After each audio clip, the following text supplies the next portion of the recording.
Acknowledge the presence in the chamber of the Honorable the President.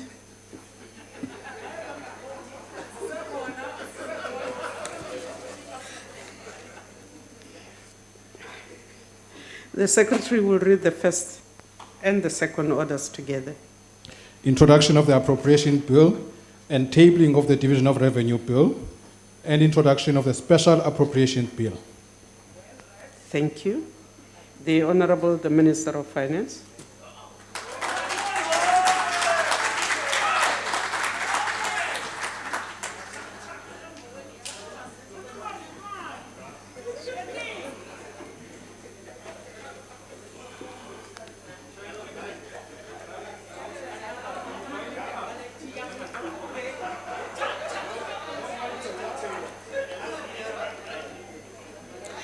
Madam Speaker, President of the Republic of South Africa, Deputy President, Cabinet colleagues, Governor of the South African Reserve Bank, honorable members, members of the executive committees for finance,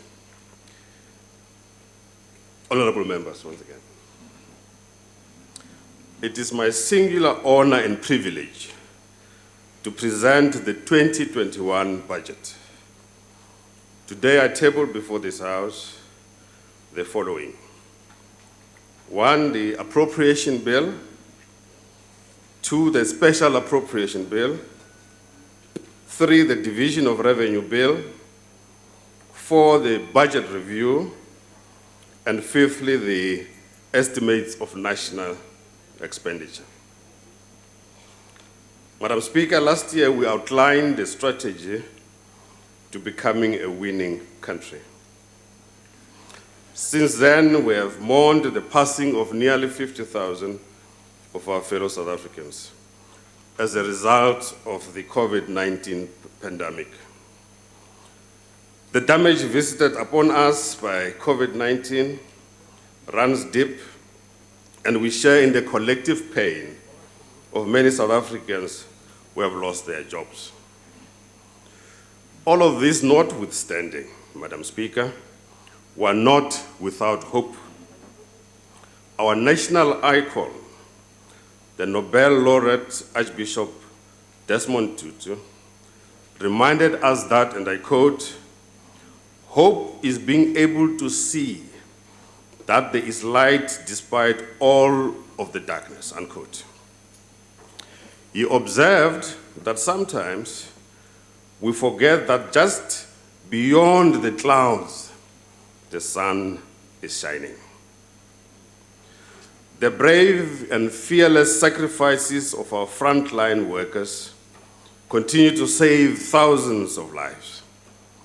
We salute all our health care and essential service workers who remain standing at the front line of our struggle against COVID-19. We also salute the many South Africans who rallied to help others to survive. I must include amongst the frontline workers that we normally forget, these are the military medical services. These acts of human solidarity and sacrifice reflect a patriotic spirit that runs in our veins and inspires us.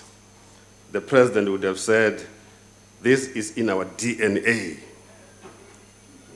Much better English, I suppose. Often we speak about how we must leave this earth much better than what we found, so that the future generations can enjoy a better world. Today, I want to leave all of us hopeful and outline how we will leave this economy in a better shape for those who come after us.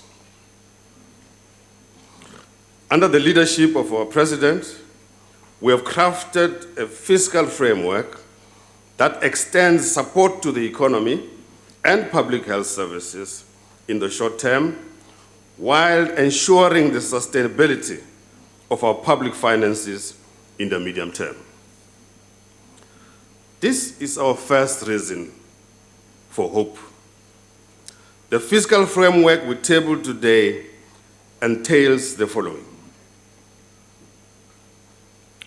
The main budget revenue is projected to be 1.35 trillion rand, or 25.3% as a share of gross domestic product in 2021. This rises to 1.52 trillion rand in the outer year being 2023-24 of the medium-term expenditure framework. When we were writing these numbers, Mr. President, 1.52 trillion, I was tempted to ask one member of the House how many zeros are in a trillion, but I thought not to do that. At the same time, non-interest spending will remain steady at approximately 1.56 trillion rand over the next 3 years, but will decline as a share of GDP from 29.2% in 2021-22 to 26.2% of GDP in 23-24.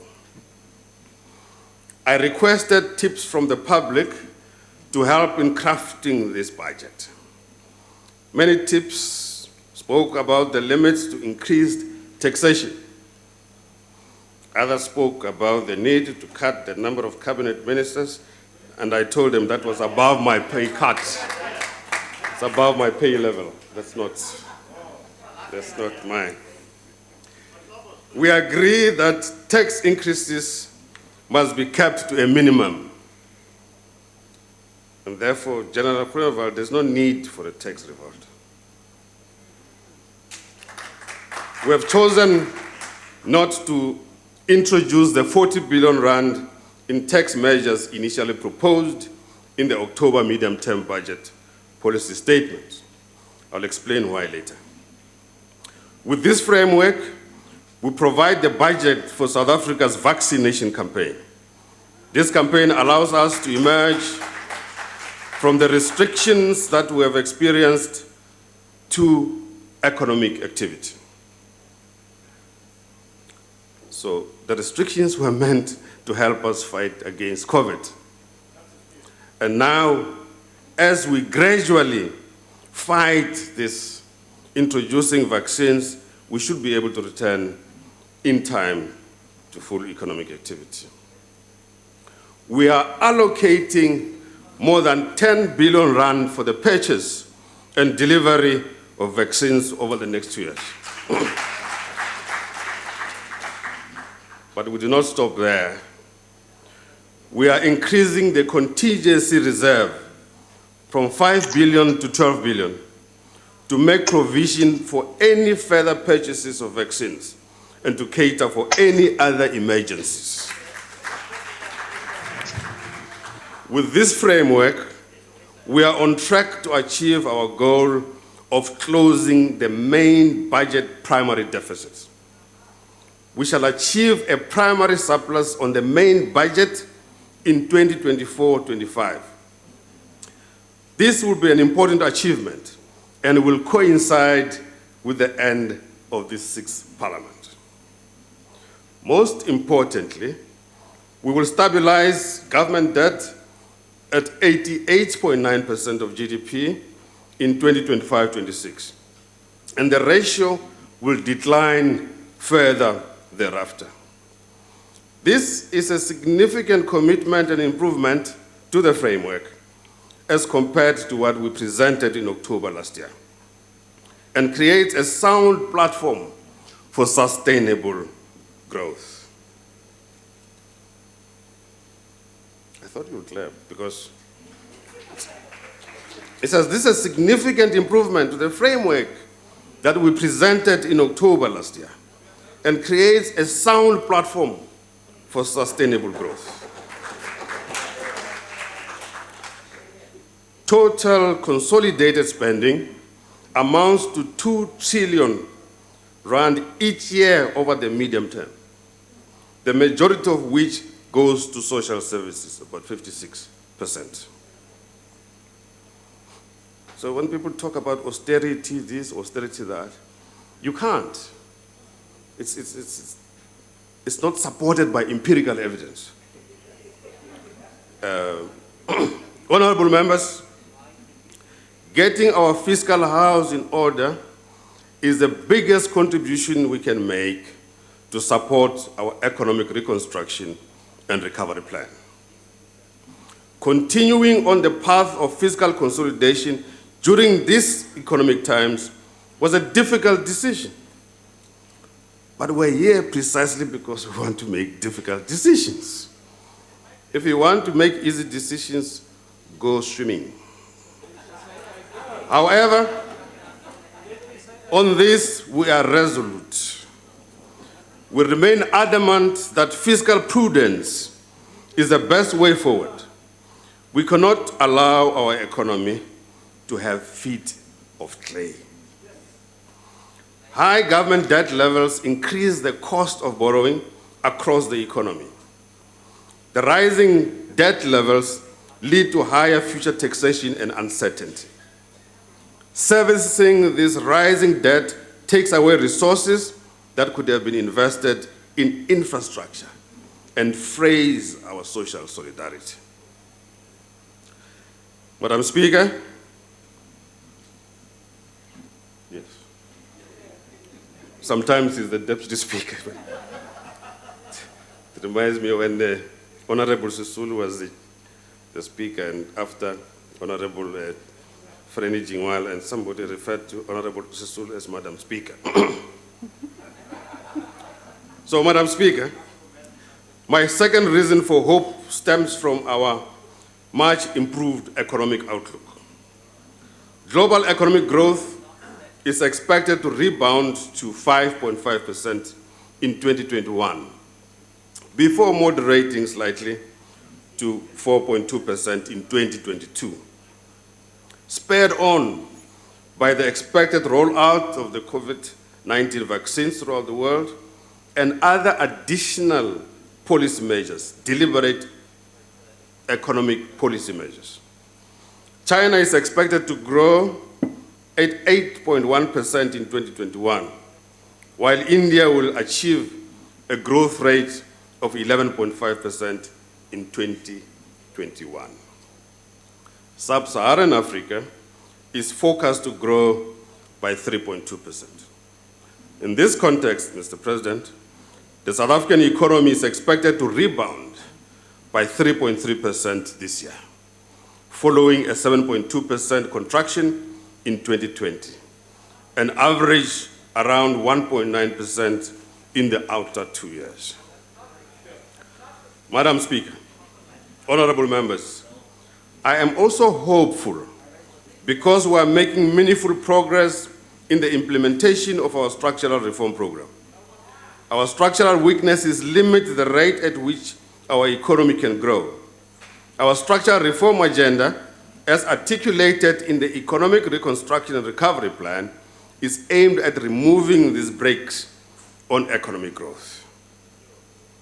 Operation Vulindlela, which I introduced to you last year, has already made demonstrable progress in accelerating the pace of implementation of high-impact structural reforms. More often than not, we're very hard on ourselves, and we say we make decisions that we never implement. This is not the case here. We are implementing. Much of this progress was outlined in the State of the Nation address by our President. I want to thank my cabinet colleagues for their support of Operation Vulindlela. And I assure members that Deputy Minister Dr. David Masondo and the team from the Presidency and the National Treasury remain hard at work together with the relevant departments to ensure the continued implementation of the remaining reforms as outlined. We will not rest until we have fundamentally altered the structure of this economy by lowering barriers to entry, broadening ownership patterns, which some people don't want to talk about, raising productivity, and lowering the cost of doing business. Honorable members, we face many challenges as a developing country. We are confronting these challenges head-on. Our country has a network of highways and byways, which are the envy of many around the world. The mighty N1 that starts just here in Cape Town to Beitbridge, the scenic R71 that meanders through the misty mountains of Mahobaslof and delivers us to the Kruger National Park, and the expansive N4 that stretches from Botswana across our country into Mozambique. They are part of the lifeblood of the regional economy. Our great dams, bridges, and railway lines have supported our economy for decades. However, much of this infrastructure now needs to be repaired. Government is committed to a 791.2 billion rand in infrastructure investment. We are already partnering with the private sector and other players to roll out infrastructure through initiatives such as the blended finance system. However, all these efforts to expand infrastructure will be wasted if the end user does not pay a cost-reflective tariff for usage. Let me repeat. However, all these efforts to expand infrastructure will be wasted if the end user does not pay a cost-effective tariff for use. Therefore, the principle of the user pays is very important, and I would like to repeat it in this House. The other thing, Honorable President, is a tendency amongst us, or some amongst us, to destroy infrastructure. We build today, somebody bans tomorrow. We build a police station, they ban it, tomorrow they demonstrate that they need a police station. Doesn't make sense. And therefore, we cannot do this anymore. We have to confront head-on the culture of the destruction of our own infrastructure and introduce a new mentality of asset management. The communities must own these assets and protect and defend them. Madam Speaker, my fourth reason for hope is that this budget explicitly supports economic transformation and job creation. Our 6.2 trillion spending envelope over the medium-term expenditure framework gives expression to the economic reconstruction and recovery program. Now, this, once again, I must say, is not an austerity budget. And I must emphasize this, particularly for those in the democratic movement. This is not an austerity budget. This is not an austerity. An austerity budget, as explained by one honorable member here, would be a situation where we're now closing social grants, we're now closing schools, we are now no longer spending on anything, that we cut old age pension and everything else, like you saw in Greece. That's austerity. This one, icon. Our fastest growing area of spending is our investment in the future capital payments progress. Now, the Minister of the Department of Public Service and Administration, Minister Celso Mkunu, is working with our partners in organized labor to achieve a fair public sector compensation dispensation when negotiations resume on a new multi-year wage settlement later this year. I know there are some who, when they're not aware that conversations are taking place, they say that we are lying when we say conversations are taking place. When you're not aware, it doesn't mean it's not happening. We have cumulatively made 83.2 billion available for the public employment program since the 2020 special adjustment budget. We are now augmenting this by 11 billion rand for the Presidential Youth Employment Initiative, taking the total funding for employment creation to nearly 100 billion. When the president spoke about 100 billion, people said the president was dreaming, but it's a good dream because it's being realized now. The key issue, let's proceed and get the wheels going. Government plans to finalize 1,409 restitution claims at a cost of 9.3 billion over the next 3 years to achieve redress and equitable access to land. Within this context, the Department of Agriculture, Land Reform and Rural Development will set aside 896.7 million for post-settlement support. This will include the recruitment of approximately 10,000 experienced extension officers.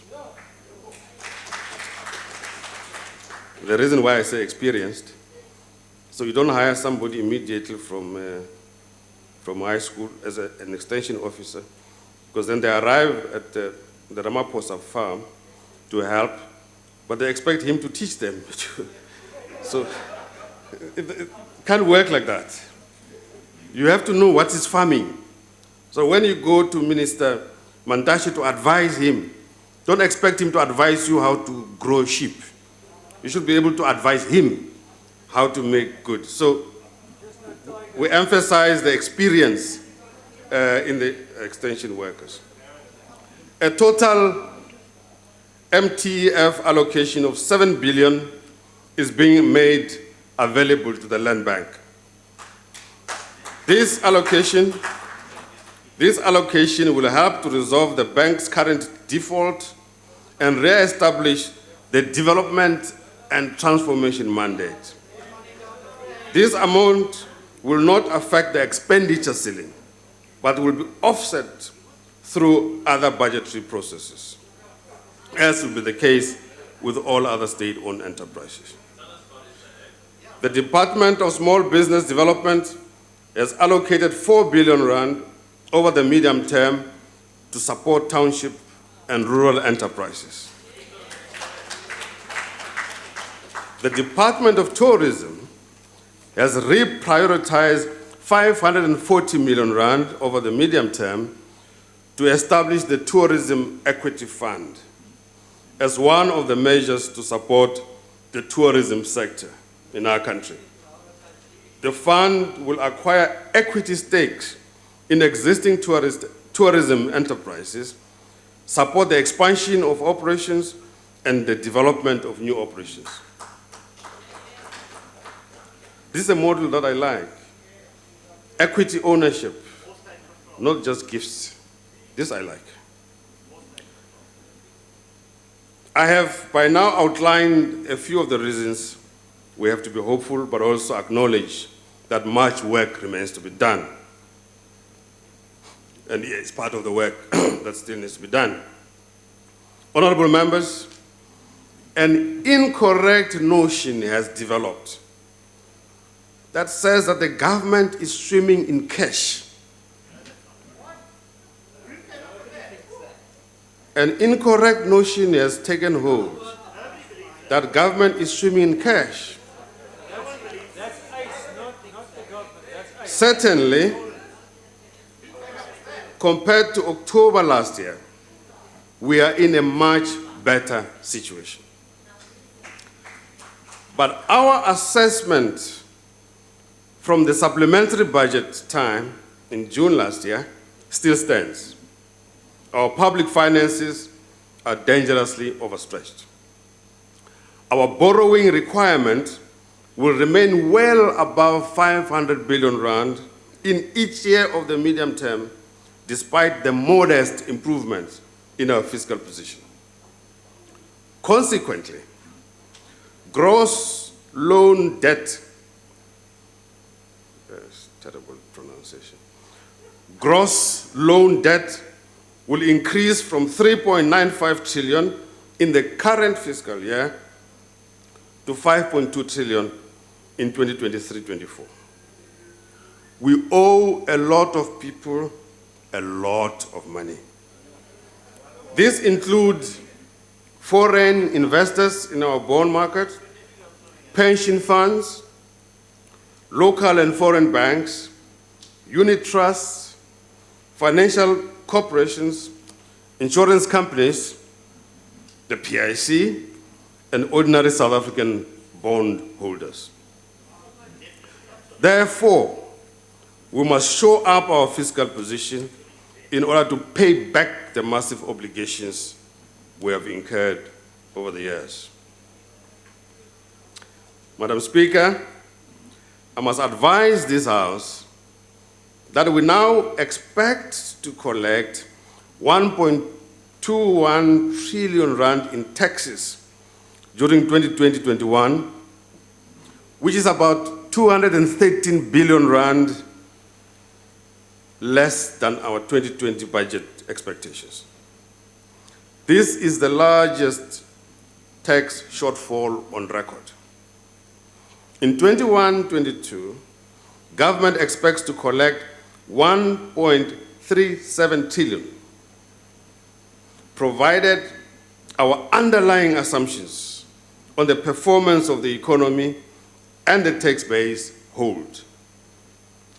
I would like to take this opportunity to thank those South Africans who diligently continue to pay their taxes, rendering unto Caesar what belongs to Caesar. In this budget, we make the following tax proposals. Number one,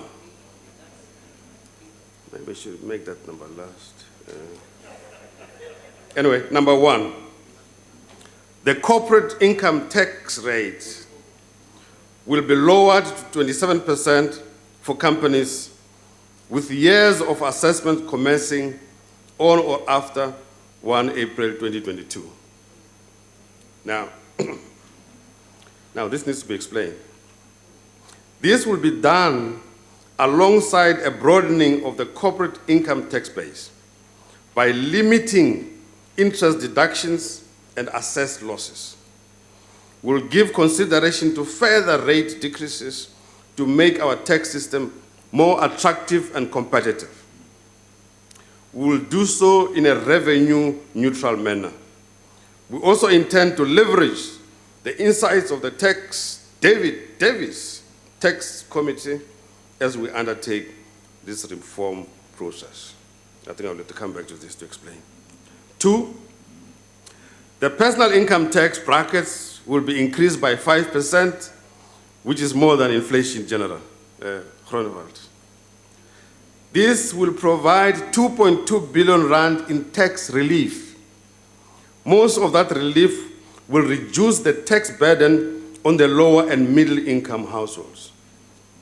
As an illustration, if you are earning above the new tax-free threshold of 87,300 rand, you will have at least an extra 756 rand in your pocket as of the 1st of March 2021.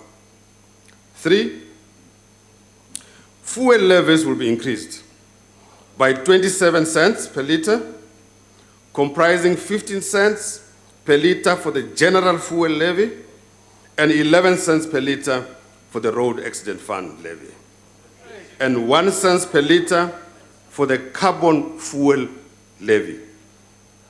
This is important to emphasize because we're moving towards a carbon-free environment, and we have recently established the Presidential Coordinating Committee on Climate Change. Fourthly, an 8% increase in excise duties on alcohol and tobacco products. From today, with immediate effect. With immediate effect.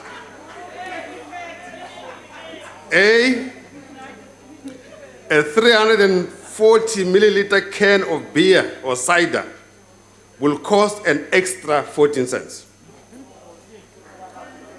B, a 750 milliliter bottle of wine will cost an extra 26 cents with immediate effect. C, a 750 milliliter bottle of sparkling wine, an extra 86 cents. Next, a bottle of 750 milliliter spirits, including whiskey, gin or vodka, will increase by R5.50.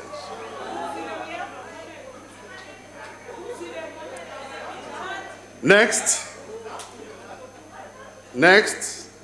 a packet of 20 cigarettes will be an extra R1.39.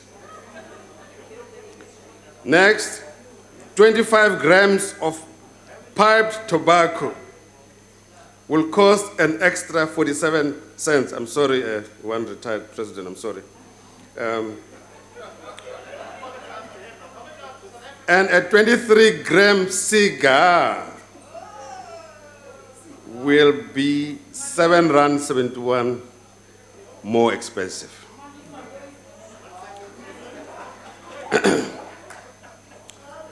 There is no increase in the price of traditional beer.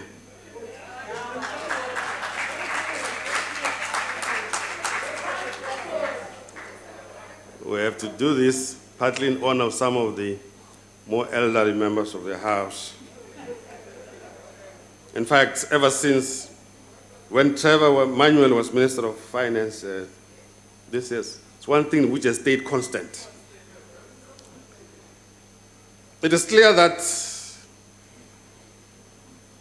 the excessive alcohol consumption in our country can lead to negative social and health outcomes.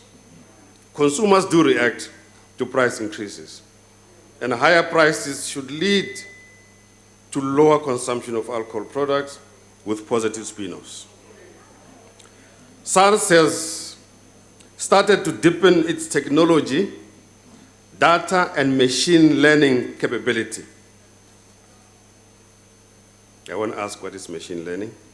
It is also expanding specialized audit and investigative skills in the tax and customs areas to renew its focus on the abuse of transfer pricing, tax base erosion, and tax crime. In this coming fiscal year, SARS will establish a dedicated unit to improve compliance of individuals with wealth and complex financial arrangements. This first group of taxpayers have already been identified and will receive communication during April 2021.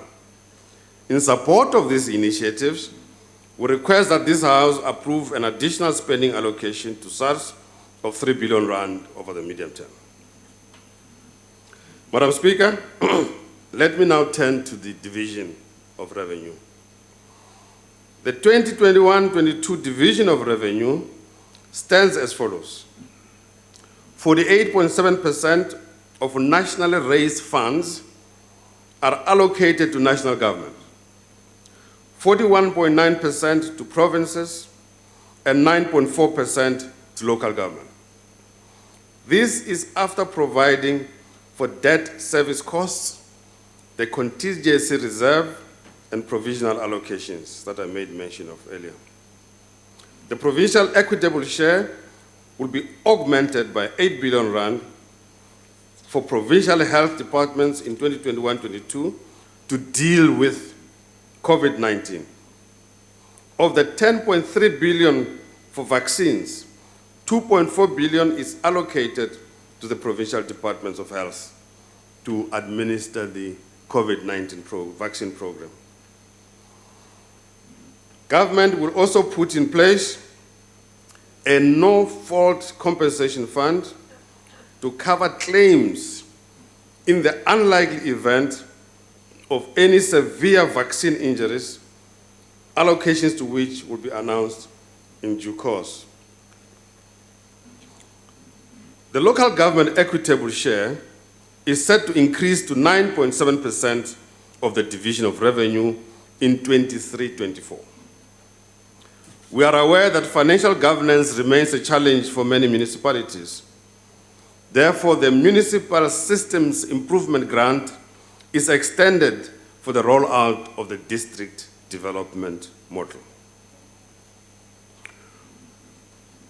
Madam Speaker, we hereby wish to encourage collaboration and partnerships between municipal councils, labor, communities, and the private sector around the principles of shared risk and shared reward. There needs to be a transition to smart local government and innovation. At the same time, well-functioning municipalities require that residents pay for services rendered. Provinces will receive 3.5 billion from the Department of Social Development to improve access to early childhood development services. 6.3 billion is allocated to extend the special COVID Social Relief of Distress grant until the end of April 2021. Mr. President, we're responding to your injunction. In addition, 678.3 million is earmarked for Provincial Department of Social Development and Basic Education to continue rolling out free sanitary towels for learners from low-income households.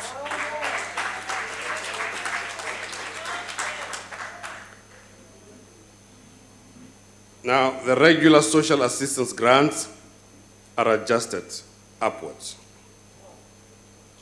The old age disability care dependency grants are increased to 1,890 rand. The increase for war veterans grant to 1,910 rand. An increase in child support grant goes up to 460 rand. An increase for foster care grant increases to 1,050 rand. Government remains committed to ensuring that deserving students are supported through higher education. The National Treasury is working closely with the Department of Higher Education and Training to work out on policy and funding options that will be detailed in the medium-term budget policy statement. What this means is that deserving students who have been admitted to university will be supported.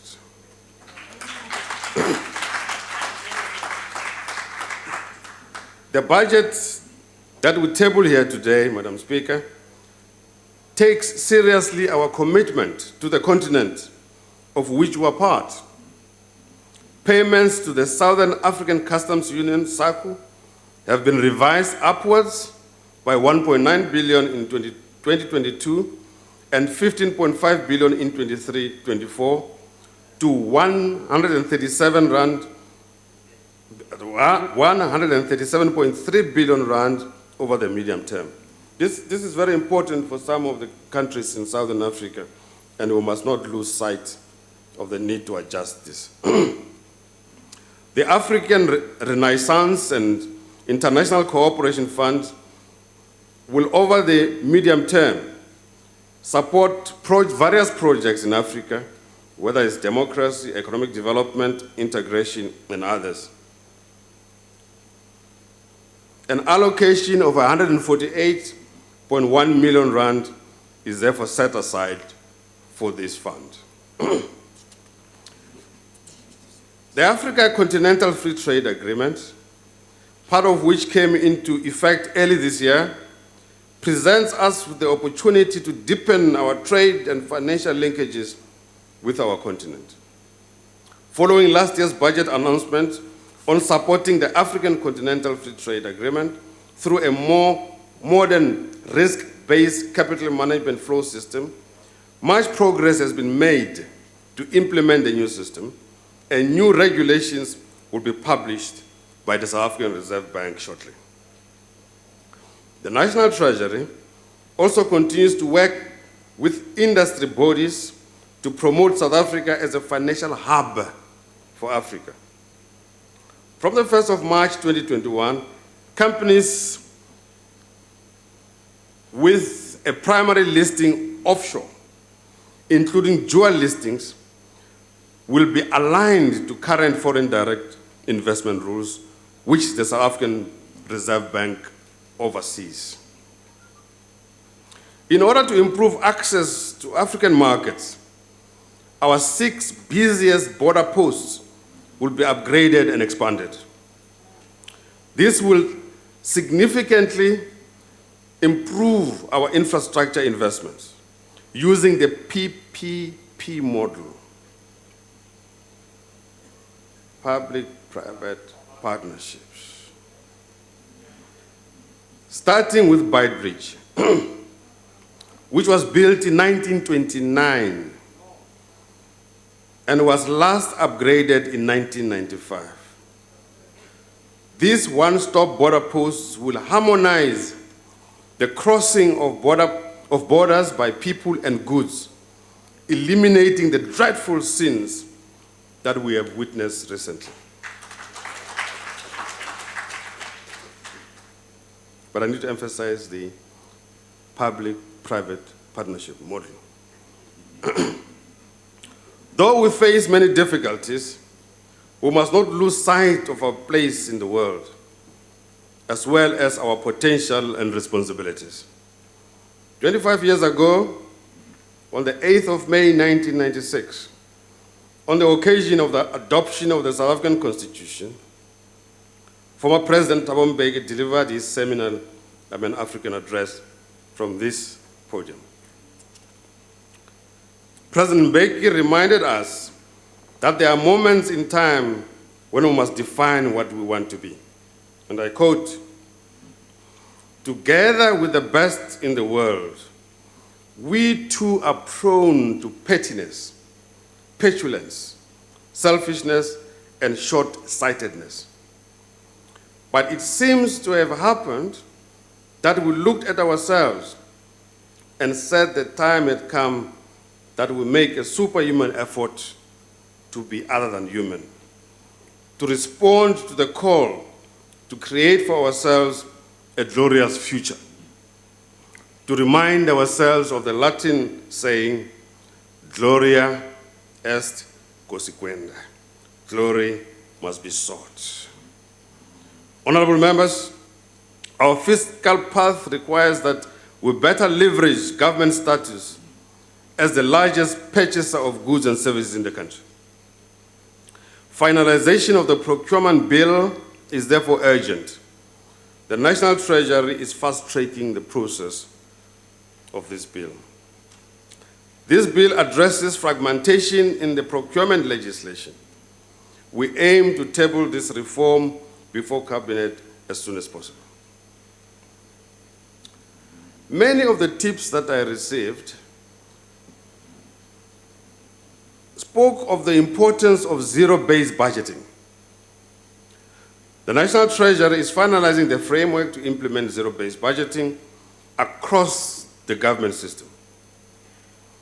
This will be done through spending reviews, which have been used internationally to achieve spending efficiencies. These reviews are already underway and will shape this framework.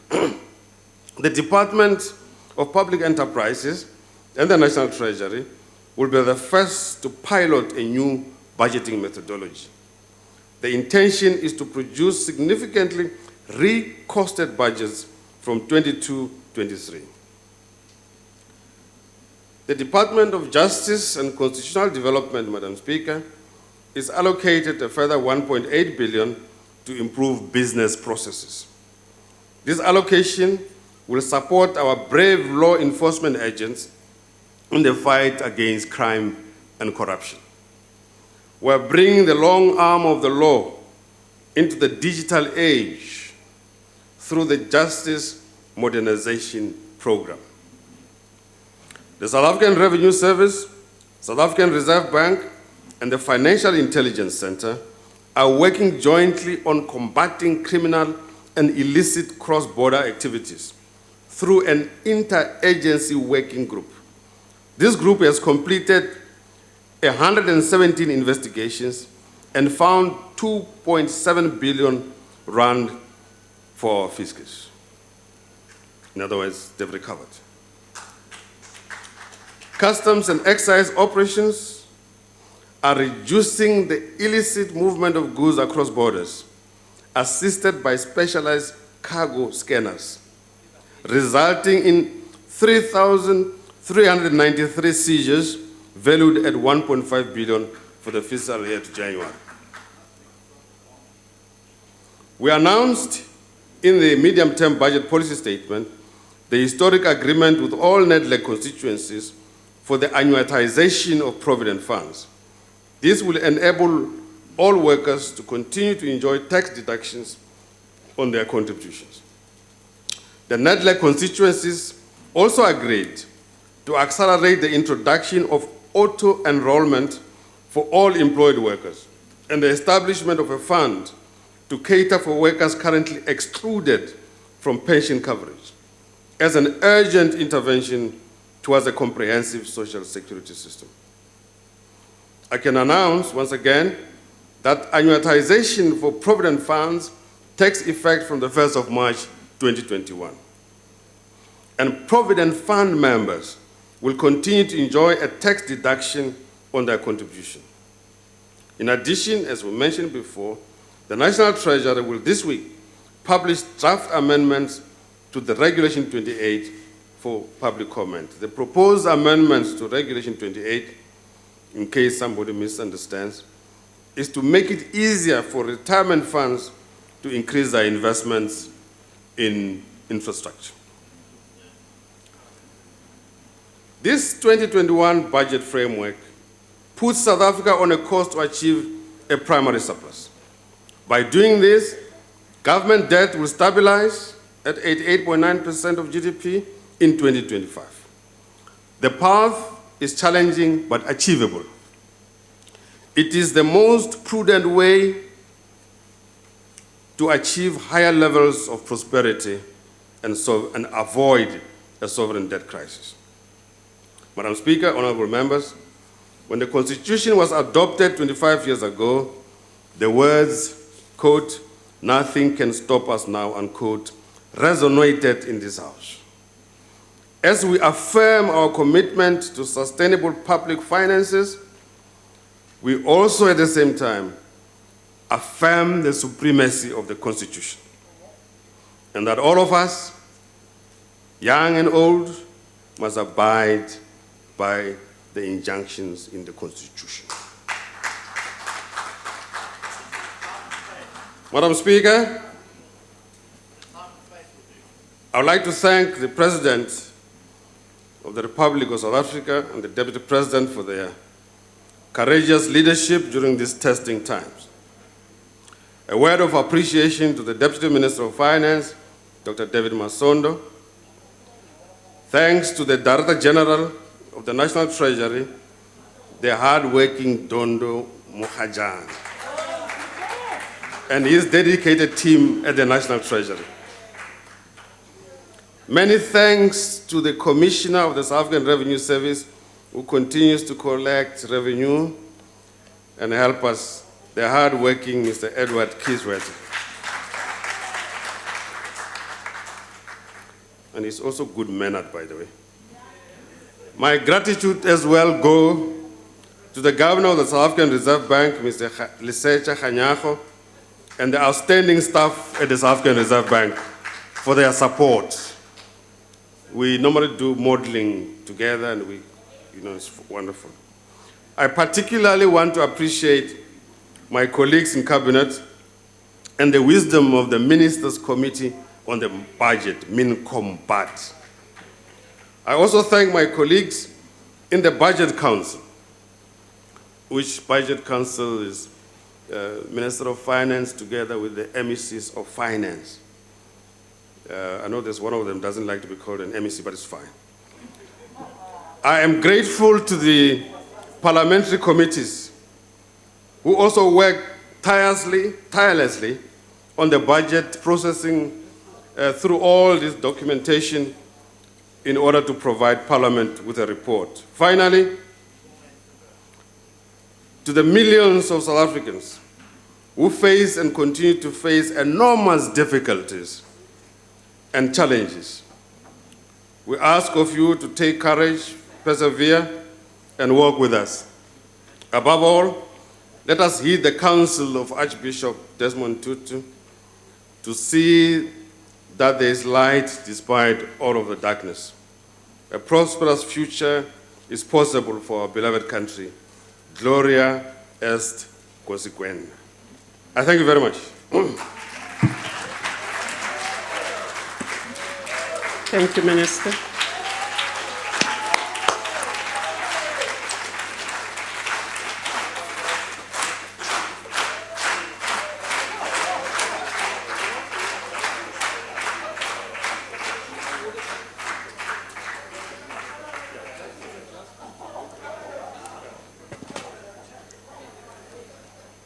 Thank you, Minister, once again. The papers tabled by the Minister will be referred to the relevant committees. Honorable members, this concludes the business of the day, and this House is adjourned.